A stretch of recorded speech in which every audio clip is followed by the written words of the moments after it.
Welcome to the first episode of Dollars and Cents with Frugal Freddy, your go-to podcast for real money talk with a human touch. I'm your host, Frugal Freddy, and today's conversation will be moderated by my boy, Eddie Parker IV, a creative director based here in Columbus, Ohio. What's up, bro? What's up, man? How you doing today? I'm here, man. I'm excited to have this conversation. Well, man, it's an honor to be here, bro. Thanks for having me. And I can't wait for all these people to get to know you a little bit the way that I do. So I've met you I've known you at least for like a couple months now. Yeah. It's been like 3 months, man. And it's been dope just kind of getting to know you, hear your story, hear your life. As a finance dude, bro, you're actually kind of funny. So I hope they can tap into some of that today. Yes. But excited just to share the depth of who you are. Oh yeah. As we get ready to go on this journey of this new podcast, this new show, this new season. So let's dive into some questions, man. Oh yeah, man. Let's get it. So tell me a little bit about like your upbringing. Mm-hmm. So I know you're from Cleveland, the best place in the world. The best. So tell me a little bit about that and how it was growing up in Northeast Ohio. Absolutely. So I'm from Cleveland, the east side. It was rough, to be honest with you, man. But my parents never made me feel like it was rough. Okay. It definitely made me the person I am today. Okay. To all the successes in life and all some of the peaks and valleys of it, man. And I love it. I love being from Cleveland. I'm very proud from being from Cleveland. Yeah. But yeah. That's dope, man. That's dope. So tell me a little bit about like your childhood and like your upbringing there. So when people say they're from Cleveland, let me give a caveat. I say that too, but I left when I was in 6th grade. So does that mean I'm from Cleveland or not? No, you from Cleveland, man. No, you from the West Side. It might be a little different. Okay, but that's a whole different conversation. But, from Cleveland, man. Went to Catholic school, K through 12. Wow. Graduated from Chanel. Okay. Played basketball. Okay. From there, went to college for basketball. Nice. I went to Mount Union. Did you? Yeah, Purple Raiders, baby. Bro, you played at Mount Union? Basketball. I didn't know that. Yeah. Well, so their football team is national champs. Yeah. So one of my good friends actually coaches there now. Mike dope. Gregg. He's a basketball coach. I know Mike Gregg. No way. Yes. Oh. Yes. Small world. About to cut that out. Yeah, we definitely have to cut that out. No way. Yeah. You want to start from the top? No. We good. We can just keep rolling. Yeah, man. Yeah. Mount Union. I played 1 year of basketball and realized, this basketball thing, I ain't making it to the NBA. Let's be real. Right. Got involved, was the Black Student Union president, was a resident director, and just was really involved on campus. Then from there, went to grad school, Baldwin Wallace University, got my MBA with a concentration in accounting. So that really just kind of took off my career. And at that time, I didn't really know what I was going to get myself into. Yeah. And I didn't know if I was going to be Frugal Freddy or not. Right. Frugal Freddy wasn't even born at that time. Right. So who was born? We never even talked about that. For the folks who don't know. Who was born? That is a good question. I don't know. Yeah. I was early 20s, still just trying to figure it out, man. Yeah. I did have a dream of being a FBI special agent. Okay. I went down that path and realized that wasn't for me. Yeah. Yeah. Got to have a whole different life with that profession. Man, it's so crazy how like dreams can just morph over time. Like, there could be one thing in your life that you can be exposed to and they can just blow and manifest into something like this. So, we kind of talked about the early days a little bit. I think Northeast Ohio, it forces you to be a tough individual. Yeah, it does. It does. So you transitioned here to Columbus, Ohio. What brought you here down to the South-ish? Man, I've been crazy enough. I've been in Columbus 10 years. Wow. 10 years. Wow. So work brought me down here. Okay. I took a job at a Fortune 100 company down here, being an internal auditor. Worked there for a couple years, and I loved it, man. And Columbus wasn't on my radar, to be honest with you. Okay. I was trying to move to Chicago or DC, one of the two. Yeah. I was really trying to get to the chocolate city, but I didn't make it there. Chicago has always been on my list too. Yeah. I think Chicago is like one of those dope metropolitan cities, man, absolutely, for sure. In the Midwest. Absolutely. But so are we. I would say Columbus is the hidden gem of the Midwest. Yeah, man. I love it down here, man. So many dope people. I met dope people like yourself here at State House Studios, man, and being the first financial podcast being recorded here. Yeah. But yeah, man, I love it down here. Very family friendly. Yep. Always something to do. For sure. For sure. I think it's a good place that's growing rapidly. Definitely. Even the creative scene, the financial scene, we got big companies coming here. So it's a good place to kind of find your footing creatively and entrepreneurially, which I think both of us are into. So now that we have a good foundation of like a decent foundation of who you are, we already know that there's levels to that. Yes, Bro, yes. what do you do for fun? Like, what's your thing? My thing is playing with my daughter Savannah. Okay. Peppa How old is she? Pig. She's 5. She's Okay. 5. 5 going on 25. Yeah. So Peppa Pig, Bluey, all that stuff. Gotcha. I like watching the future Super Bowl champions. Yeah. The Cleveland Browns. Yeah. Hey, that's on notice for anybody out there. Once the fall comes around, hit up me and Frugal Fred on Instagram because we will be back. Yes, Super Bowl. Okay, I was going to say playoffs, but Let's be back to the playoffs. We'll see. Hopefully, Yeah. Watching football. And I mean, one of the other things I love doing is reading. Okay. I like reading nonfiction books. Ooh. Yeah, man. Okay, so I got a question for you right now. I'm gonna put you on the spot. Uh-oh. What are the top 3 books that changed your life? Ooh. It's a big question. That's a big one. I would say the first one, man, The Way of the Superior Man. Wow. That book talks about the duality between masculine and feminine energy in men and how we possess that. And how do we navigate that in just everyday life, in relationships, romantic relationships, friendships, work, your passion. Wow. The second one, Chop Wood, Carry Water. Ooh. That book really helped me in this previous season of like, trust the process. Wow. Be consistent. Show up every day when you don't want to show up every day.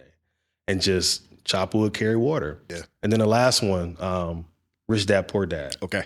Yeah. That's one of my favorite, man. That's an OG, man. Oh, absolutely, man. That book changed how I looked at finances and business. Okay.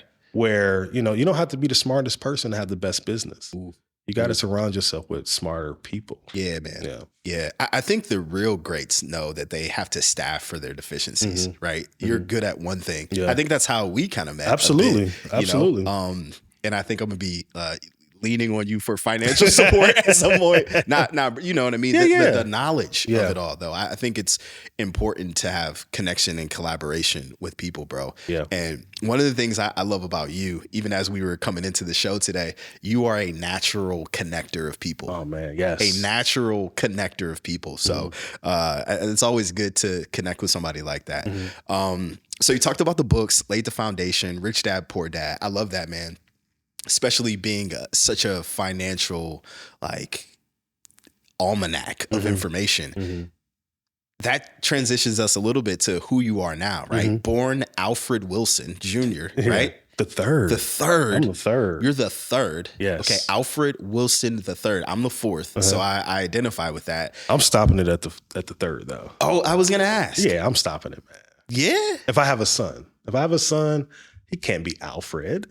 Ow. Man. Bro, okay, so I have the fifth. That's the only reason I asked. Oh, wow. So my son is Eddie Parker the fifth. Okay. But we are done after 5. I think you can stop there. But I'm telling you. But anyway, man.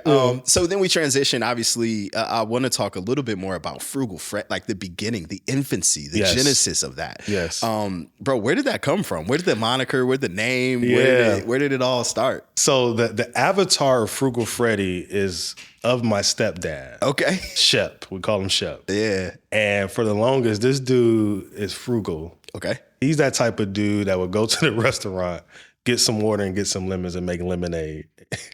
Couple packs of sugar. Packs of sugar. And we all got to share. Like, you drink it, all right, you got yours. Or we go to this, to a restaurant, everybody get free refills. But we only got one drink and we only pay for one drink. Okay, stretching it, making it stretch. Very resourceful, man. Very resourceful. But, growing up in that, at that time, I didn't know what frugal was. I didn't know what any of that stuff was. But it stuck with me. Yeah. And I think oftentimes, frugal gets a bad rap. I really think it's being resourceful. I love that. Maybe not to the extent of my stepdad. Right. But just like, how can I utilize the resources at my disposal to get what I want? Dude, that's so good, man. I think that people in earlier generations, like generations before us, sometimes they may have went to extremes, but the heart behind it was always good, man. Yeah, and so I think that probably instilled something in you that frugality, resourcefulness, it opens up a lot of freedom in your life. And I think I'm getting a little ahead of myself. No, it definitely does, man. Just, we all value different things when it comes to money. Yeah. I don't value material things, but if someone does, that's your prerogative. Sure. I like to do different things, experiences. I know we'll talk about that a little later, but yeah, man, Frugal Freddy, one of my homeboys from high school. So let me back up. In high school, people called me Fred. Okay. And, that's who people call me. And we were out one day. He said, Frugal Freddy. I said, bro, that has a ring. Boom. Yeah. That's what happened. So I took it and ran with it. And I told him when I make it, I'm going to have to break him off a couple dollars. Yeah. So shout out to your boy now for the Corey. name. Yeah. So like now when it started, was it a finance, I know it didn't start like this, right? How did the journey kind of progress a little Absolutely. Man, like I said, I've been doing this for 8 years. To be honest, I read The Total Money Makeover. Okay. By Dave Ramsey. Yeah. That's when it clicked. Okay. That's when it clicked okay. Wow. I got all this student loan debt. Okay. I got to do something about it. Yeah. And I started documenting my debt-free journey on social media.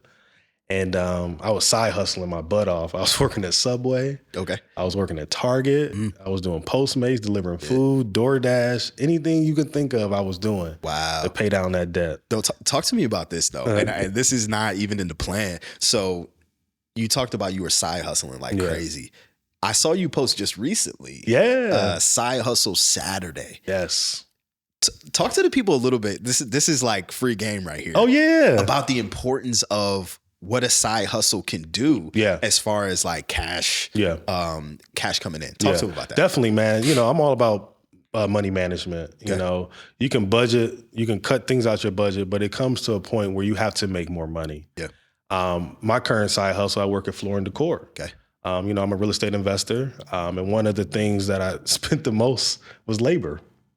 Wow. And I'm trying to learn a skill, how to lay floor, how to lay tile, and also just knowing the product and knowing that's going to help me in my next deal. Whoa. So you're not only getting the income from this experience, but the subject matter, the knowledge, the wisdom to be able to influence what you're doing. Yeah. Bro, you got this whole infrastructure with the Frugal Freddy, the real estate, which I know we're going to talk about at some point, the side hustle Saturday. Yeah. You're giving the people a roadmap here, bro, even early on how they should look at money. And even with that, man, it took a while for me not to have the ego with the side hustle. You get what I'm saying? I'm a corporate guy. I'm a corporate America guy. Yeah. But one thing that I realized, I know that I'm different. Okay. And I'm one with the people. And, when you work in corporate America, you're kind of on this ivory tower. Oh, yeah, man. But my first side hustle, I really had to get out of my ego. Because, I'm working at this Fortune 100 company. Right. I have an MBA. Right. I worked at this place, but I'm living paycheck to paycheck. Dude. I got to make something happen. Right. And, 9 to 5 money is great, but more money is better. Hey, bro.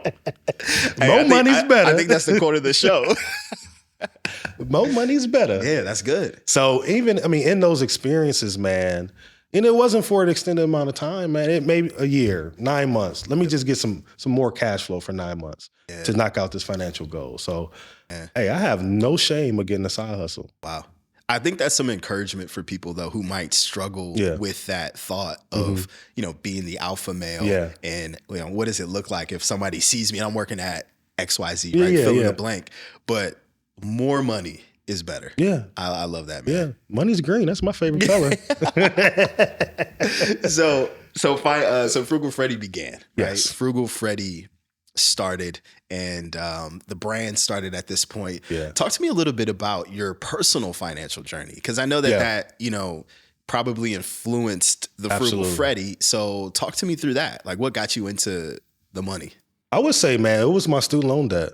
Okay. Man, I had about $150,000 of student loan debt. Wow. And that's a big mountain of debt. So I'm like, all right, how do I get rid of this? So it was the side hustling. It was getting my mind right. Okay. Taking it, chopping wood and carrying water, one piece at a time. Let me interrupt here. You paid off 150? No. Okay. All right. I was about No. to say, because like if we need to stop right now and tell the people how you did, I'm like, bro, Yeah. give me the sauce. Yeah. No, let me say. So I paid off $80,000. However, it's back up because of the duplex. Okay. But it ebbs and flow. Okay. So the duplex definitely added more debt to the equation. The duplex. What do you have a duplex? Correct? Yes, I have a duplex. I'm doing a house hacking strategy. Okay. Living in one side, renting out the other. Nice. With the hopes of the equity of the home going up. Nice. So I can cash out. Yeah. Is there any money like strategies that you're not willing to try? Because I think we're starting. This is what's really good, man. Yeah. And I know all of them haven't been met with success. Yeah. But you're giving these people like a rubric. Yeah. You're doing a lot of things, bro. So you talked about the duplex, the side hustles, Frugal Freddy, Fortune 100 company working. These are all streams of revenue. Yeah. No, you're right. You're right. I didn't think about it like that. And more, and we haven't even hit on more. Yeah, and more. But why? So why? But why? I want freedom, man. Okay. And financial freedom is this buzzword. I want time freedom. I want to be able to do whatever the heck I want to do, when I want to do it, and where I want to go. I can't do that right now. So that's what I'm chasing. Yeah. To buy back my time, spend more time with my family, and just experience life, man. Yeah. I think so many people are going to get freedom from seeing you. Sometimes it's not about explanation. Yeah. It's about demonstration. You're right. There's a lot of gurus out there. I can't stand them gurus. Who will explain. Yeah. But it's different when you demonstrate. And I think that, bro, like even right now, I'm inspired by your journey. I'm like, bro, I need to get me a little You got one though. Yeah. So we talk about this journey, man. We talk about, where Frugal Freddy began. Let me talk about this now. Lessons, right? What are some of the biggest lessons you feel like you've learned through money, that money has taught you? That money's a resource. It's not the end all be all. I know we joke about more money, but it's a resource. It doesn't define who I am, but it's a resource that I'm willing to use to get what I want. Another lesson is just whatever financial goal that someone has, go after it, man. Like nothing is holding any of us back from what we want to accomplish, Yeah. And then thirdly, you're going to get your head cracked sometimes. You're going to get your head cracked. Yeah. You're going to make mistakes, and that's okay. And one thing that I'm realizing, the people that I coach, is that being self-aware of the mistake and like, hey, I made this mistake. Yeah. How do I not make this mistake again? Yeah. How can you learn from it? Correct. Like, how can you learn the lesson through it? I know we talked a little bit about those mistakes, getting your head cracked in. Do you want to share a transparent story, maybe about how a money move maybe didn't go as planned? Absolutely, man. I couldn't wait to talk about this, man. This duplex, although a very good investment, you're thinking holistically, but there was a lot of things I would have did differently, given what I know now. I had to renovate the whole house, both sides. I had to buy 30 cabinets. I didn't realize how much cabinets cost. Yeah. They were like $7,000 altogether. Yeah. Okay. That's what I said. Yeah. And then, the labor, all the materials, all the things that go into a house. I didn't have that privy of like what to expect. Okay. However, on the flip side, I learned some good lessons. Okay. I know what I'm not going to do for the next deal and the next deal. And it's a part of the journey, man. And I'm here to kind of share that journey and talk about the real as it relates to real estate investing. Yeah, that's really good, man. I think that when people get into investment, even me being a novice investor, right? When it doesn't go right, you're always surprised, but it's like, it's an investment. You may recoup on the investment, you may lose. Definitely takes a lot of faith. So it was a faith walk. For 6 months. For sure, man. So, man, Frugal Freddy now has been hitting for quite some time, right? Yes. Take me through some of like the various stages of Frugal Freddy, right? Yeah. So like I said, I started off documenting my debt-free journey. Okay. I was hosting meetups called the Debt Free Community 614. Okay. And we would meet up at Panera Bread, No way. random Saturdays. And it was fun. That's where I kind of like this meetup thing I like. Yeah. So I was doing that. What is it about the people for you? Ooh. I just like connecting with people, man. Learning people's stories, learning from them, and just, how can we build this community together to achieve whatever financial goal you may have, I may have, and we could do it together. Yeah. One of the things we talked about off camera that I thought was great was, in talking about money, how intimidating it could be. Yeah. And I think what you do with your events, in the communal aspect is you build this relational equity with people that makes it easier to talk about money. Yeah. So these Panera events and then what? Where did that turn into? Man, it was back to like posting on social media. Okay. Somewhat like, is this Frugal Freddy thing really is going to hit? And I'm like, maybe not. Imposter syndrome definitely crept in. Okay. So transition through that, doing posts here and there. And it wasn't until probably about 2 years ago when I started budgeting Brews where I got something. Hey, budgeting Brews. Yeah. Talk to me through that, man. So budgeting Brews, man, it was initially created for men. It was a space for men to talk about money while drinking beer. Okay.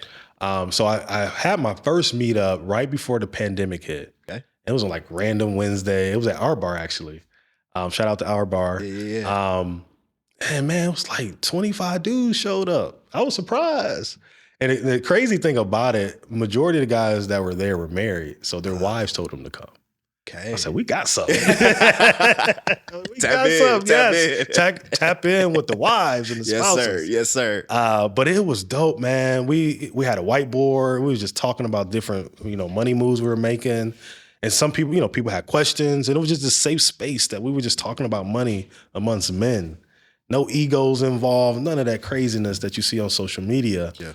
And that just grew. So the next year, after the pandemic, I went on a tour, the Budget and Brews tour. Let's go. The first financial tour. So we had stop financial rock star. Hey, I love that, financial rock star. Oh man! So we went to Cleveland, of course. Yeah, I had it up there in Cleveland with my boy Jason Lockett. Okay. We had one here in Columbus, which was like the kickoff. Yeah. And then we went down to Cincinnati and had it with my boy Andrew Tudor. That's smooth. And it was dope, man. And after those 3 stops, I'm like, man, I really got something. Yeah. And then this past year, man, I did all of them here in Columbus. Okay. And each of the Budget and Brew events that we had different topics. So estate planning, life insurance, mental health and money. Ooh. And it's been a great experience, bro. Wow, man. What are some of the biggest takeaways, like, from doing this event over and over, seeing different groups of guys, different questions, different concerns? What are some of your biggest takeaways from that?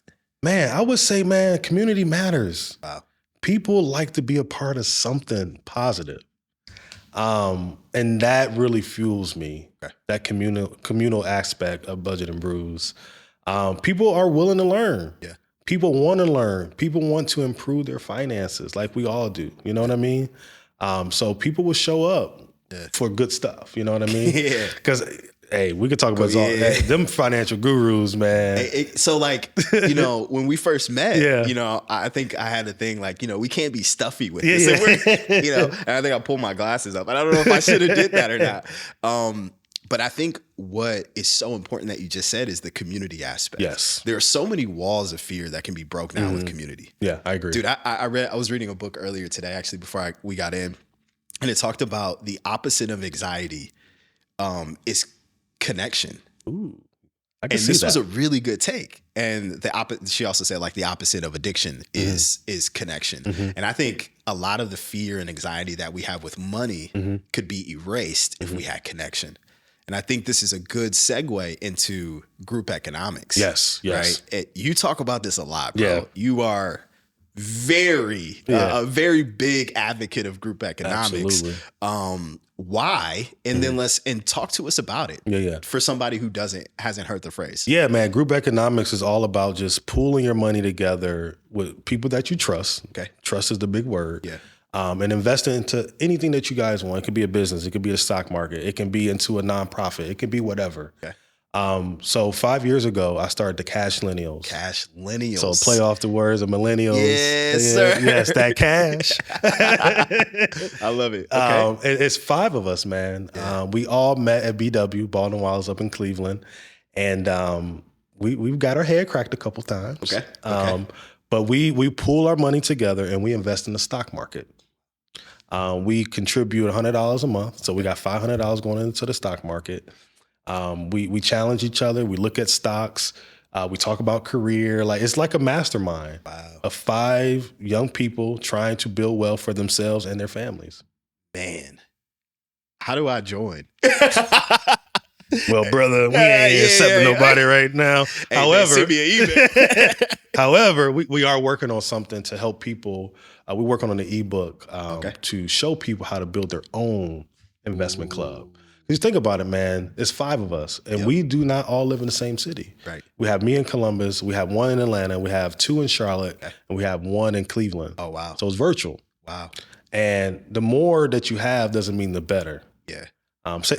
For instance, if we had 10 people, that's 10 people's schedules we got to get on. Absolutely. So I think small and mighty, when it comes to money, is probably the best, in my opinion. Yeah.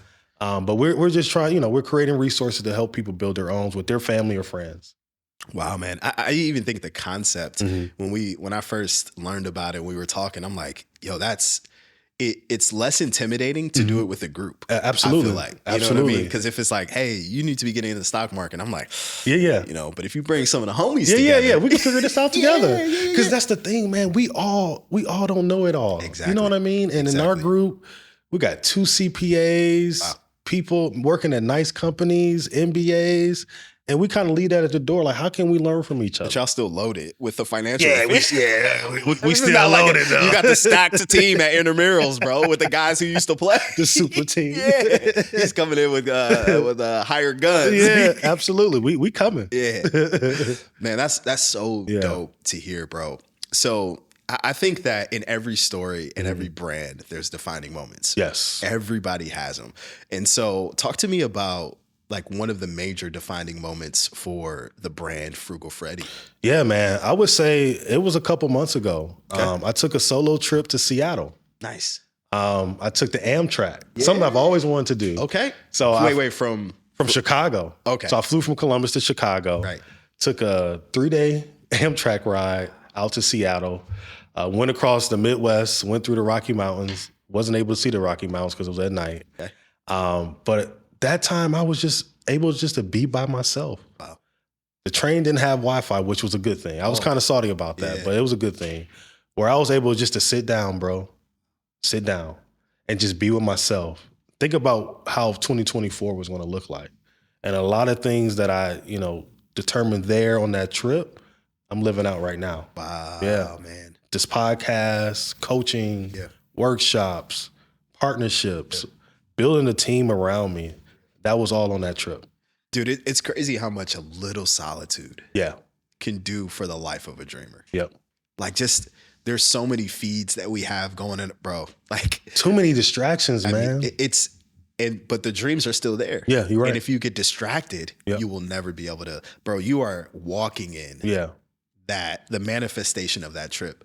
And it's crazy, man, because I didn't want to do it. One of my good friends, like, she was just encouraging me to go. Yeah. I'm like, I'm going by myself. I don't know nobody out there. And I went, and I was able to tap into my inner child, bro. I didn't know nobody in Seattle, but I was just exploring. Went to the Space Needle, saw the mountains out there, taking pictures, talking to random people. And man, like that experience, I want to take solo trips every year. So I'm gonna take another one. I don't know if I'm gonna see you, but I don't know if I'm gonna take an Amtrak that far, but I love it. And it goes back to that freedom that we were talking about. Like being able to budget for that trip. It wasn't cheap, I tell you that for sure. Oh yeah. But I was willing to make that investment in myself. Why? What did that trip mean? Like because like some people could say you didn't have an event out there. It wasn't not a work at all. trip. It wasn't family, because that's an investment. Yeah. It's time away from your daughter. Yep. It's time away from work. Yep. Why was that investment so important to you? It was time. Yeah.